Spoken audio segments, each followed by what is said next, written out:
ఇంకా మనం గమనిస్తే భారతదేశంలో judicial standards and accountability bill లేదా judicial accountability and standards bill అనేది పాస్ అవ్వలేదు. దీనివల్ల ఏమవుద్దు, ఒకవేళ నిజంగా మనం judicial accountability and standards bill పెడితే దానివల్ల చాలా లాభాలు ఉంటాయి. ఎందుకంటే డెమోక్రసీలో 3 వింగ్స్ ఆఫ్ ద గవర్నమెంట్లో జ్యుడిషియరీ కూడా ట్రాన్స్పరెంట్గా ఉండాలి, అకౌంటబుల్గా ఉండాలి. దీనికి సంబంధించి గ్రేటర్ ఇన్స్టిట్యూషనల్ అకౌంటబిలిటీ, ఏ వ్యవస్థ అయినా సరే జవాబుదారీతనం చాలా ఇంపార్టెంట్ అనమాట.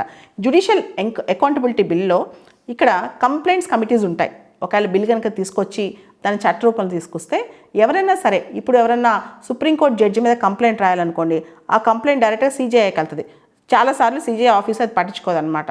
కానీ ఈ కంప్లైంట్స్ కమిటీ ఉండటం వల్ల ప్రాపర్ ప్రొసీజర్ ఉంటుంది. ఒక కంప్లైంట్ ఎలా ఎంక్వైరీ చేయాలి, ఇలాంటి ప్రొసీజర్ ఉంటుంది అనమాట. మీకు తెలుసు, జడ్జెస్ మీద కూడా సెక్షువల్ హరాస్మెంట్ కేసులు ఉంటాయి. అదేవిధంగా అవినీతి ఆరోపణలు, అండ్ చాలా సందర్భాల్లో జడ్జెస్ మీద ఉన్న అవినీతి ఆరోపణలు బయటికి రావన్నమాట. రాకపోయేసరికి ఇలా కట్ల క్యాష్ ఎక్కడ పడితే అక్కడ దాచిపెడతా ఉంటారు. సో దాంతోపాటు ఒక కంప్లైంట్స్ కమిటీ ఉంటే టైం బౌండ్ ప్రోబ్ ఉంటుంది. టైం బౌండ్ ప్రోబ్ అంటే ఇలా 3 నెలల లోపల 6 నెలల లోపల మొత్తం ఇన్వెస్టిగేషన్ బయటకు వచ్చి జడ్జి పైన ఎంక్వైరీ జరగాలి అని చెప్పి ఉంటుంది అనమాట.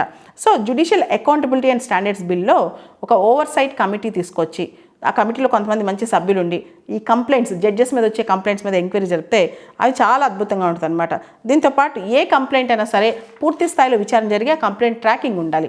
ఇది అన్ని వ్యవస్థల్లో ఉన్నట్టే, అంటే అన్ని రకాల వ్యవస్థలో ఉన్నట్టే జ్యుడిషియల్ వ్యవస్థలో కూడా ఇటువంటి ఒక అకౌంటబిలిటీ అండ్ స్టాండర్డ్స్ బిల్ వచ్చి ఒక కంప్లైంట్కి ఒక ప్రాపర్ ప్రొసీజర్ ఉంటే అది చాలా అద్భుతంగా ఉంటుంది.